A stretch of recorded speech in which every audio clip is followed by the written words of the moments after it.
ये कहानी एक विजय नाम के लड़के की है जिसकी नई नई नौकरी फॉरेस्ट ऑफिसर के रूप में होती है। लेकिन उस रात उसके साथ जो हुआ उसकी आप कल्पना भी नहीं कर सकते। तो चलिए चलते हैं आज की कहानी की ओर।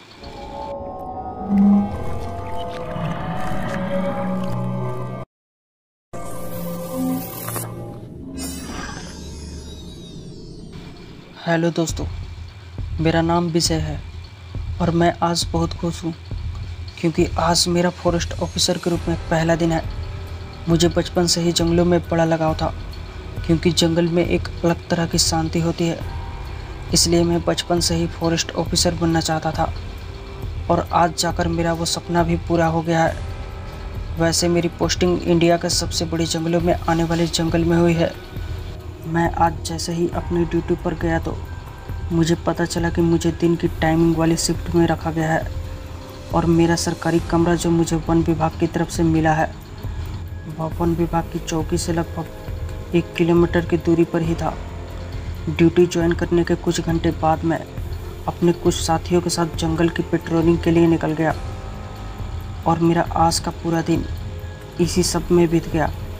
फिर इसके बाद शाम को वन विभाग की गाड़ी ने मुझे मेरे कमरे तक छोड़ दिया। फिर उसके बाद मैं कमरे के अंदर चला गया और अपना सामान वगैरह रखा।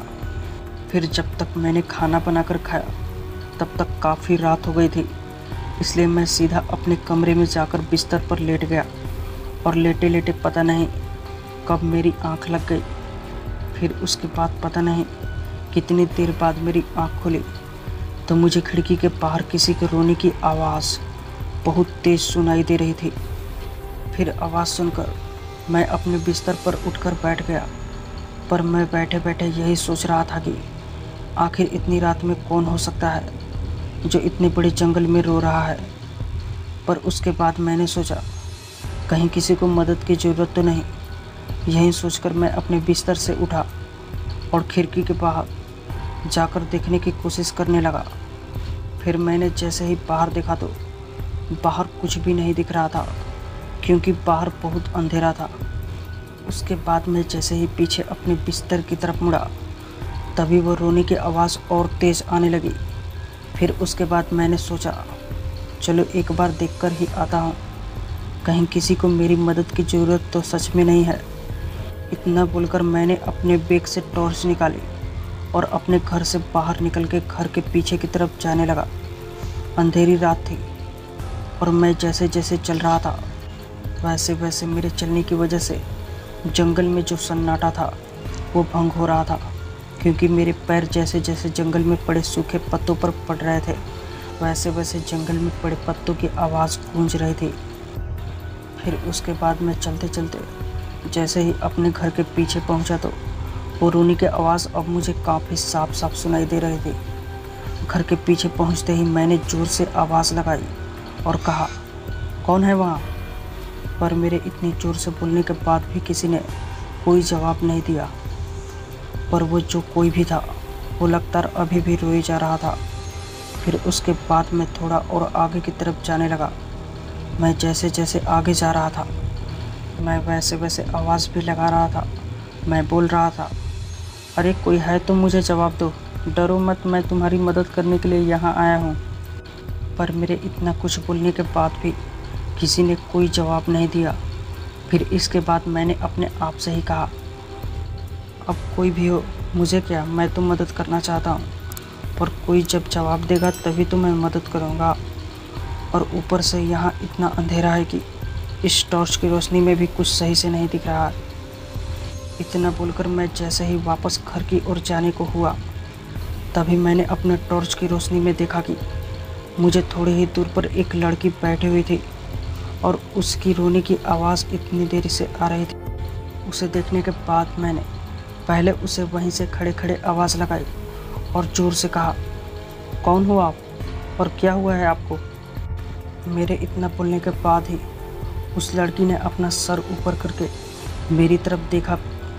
फिर उसके बाद उसने फिर से अपना सर नीचे करके रोने लगी। मुझे यह देखकर बड़ा ही अजीब लगा। मैं फिर से आवाज़ लगाया और कहा अरे कौन है आप।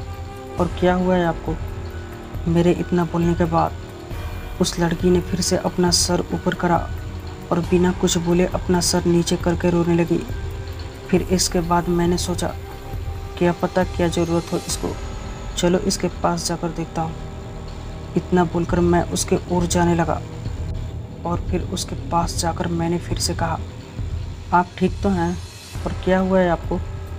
मेरे इतना बोलने के बाद उस लड़की ने अपना सर फिर से ऊपर करा और अपने हाथ को ऊपर करके इशारा करा और रोते हुए कहा, वो इतना बोलकर वो लड़की अपना सर नीचे करके फिर से रोने लगी।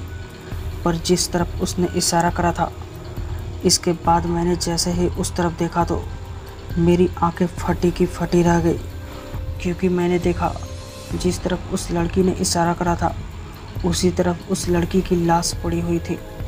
यह देखकर तो मेरे हाथ पैर डर के मारे कांपने लगे थे।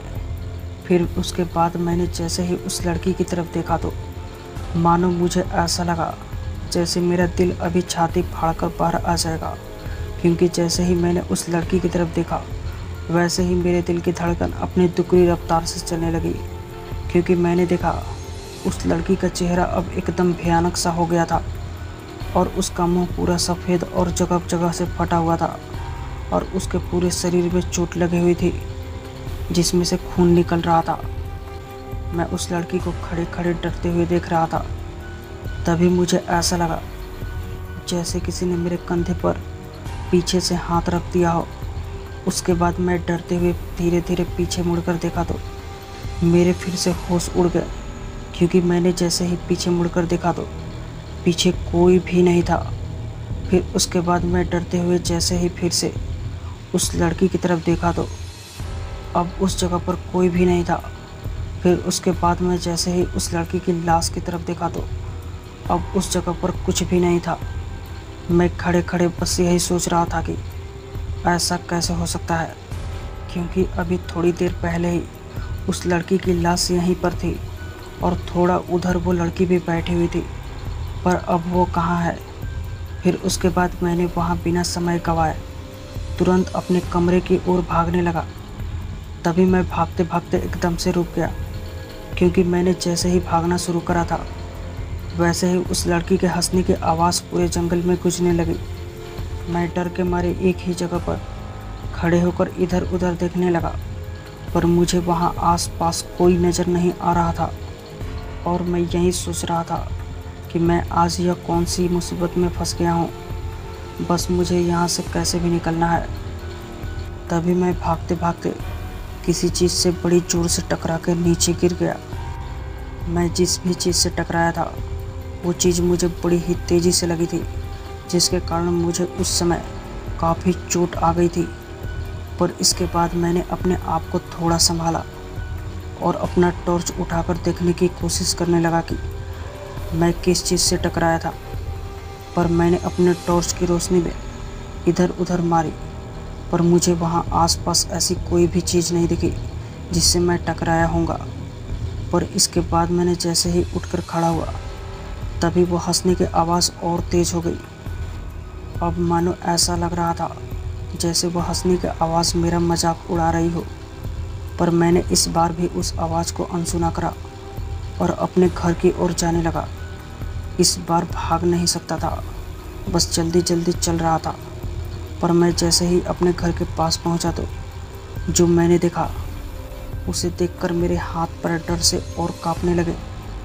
डरा हुआ तो मैं पहले से ही था, पर जो मैंने अभी देखा उसे देखकर तो मेरे डर के पसीने निकलने लगे, क्योंकि मैंने देखा मेरे घर के गेट के पास वही लड़की बैठी हुई थी और वो कभी हंस रही थी तो कभी रो रही थी। तभी मैंने डरते हुए वहीं से खड़े खड़े कहा, कौन हो तुम? मेरे इतना बोलने के बाद ही उस लड़की ने अपना चेहरा ऊपर करा और अपनी जगह से खड़ी हुई और अपनी डरावनी आवाज़ में कहा, मेरी मदद कर दो। फिर मुझे लगा शायद इसे मदद की ज़रूरत है, इसलिए फिर मैंने कहा, कैसी मदद? मेरे इतना बोलने के बाद ही उस लड़की ने अपने हाथ से इशारा करा और कहा, वो जिस तरफ उसने अपने हाथ से इशारा करा था मैंने जैसे ही उस तरफ देखा तो इस बार भी वहाँ से उसी लड़की की लाश पड़ी हुई थी। मैंने फिर उस लड़की की तरफ देखा तो वह लड़की हंस रही थी। यह सब देखकर डर तो मैं पहले से ही गया था, पर मैंने फिर से हिम्मत करी और उस तरफ भागने लगा जहाँ वन विभाग की चौकी थी। मैं लगातार उस जंगल में भागे चला जा रहा था और यही सोच रहा था कि आखिर वो कौन है जो मुझे इतनी देर से परेशान कर रही है। पर तभी मैं भागते भागते फिर से रुक गया, क्योंकि मैंने देखा वो लड़की अब मेरे आगे से चली आ रही थी। मैं डरा हुआ तो ज़रूर था, पर मैंने उस समय हार नहीं मानी थी। इसलिए मैं तुरंत पीछे की तरफ मुड़ा और अपने सरकारी कमरे की तरफ भागने लगा। मैं भागता भागता जैसे ही अपने सरकारी कमरे के बस पर पहुंचा तो मैंने देखा वो लड़की अब घर के गेट के पास खड़ी हुई थी। पर मैंने सोच लिया था, चाहे अब कुछ भी हो जाए, मैं अब रुकूंगा नहीं, सीधा घर के अंदर ही जाऊंगा। मैं जैसे जैसे आगे जा रहा था वैसे वैसे वह लड़की की हंसने की आवाज़ और तेज़ होती जा रही थी। पर मैं जैसे ही उस लड़की के एकदम पास पहुंचा तो वो लड़की एकदम से गायब हो गई। फिर उसके बाद मैं सीधा अपने कमरे में चला गया।